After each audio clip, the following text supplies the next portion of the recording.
Hey everyone, do you know the similarity between the throat and your womb? They're so directly connected anatomically. This is the larynx and the cervix. They both are connected by the vagus nerve, which runs all the way through the body. And this is the cranial nerve that allows you to calm your nervous system.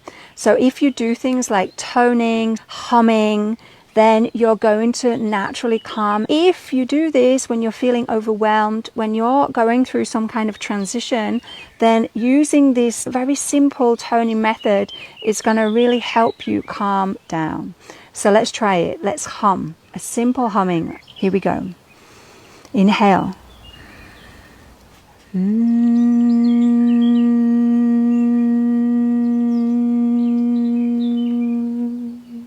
Inhale.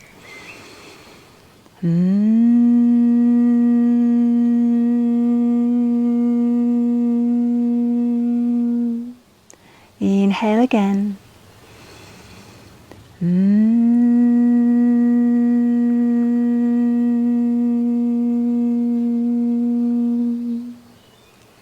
Okay, have a wonderful day.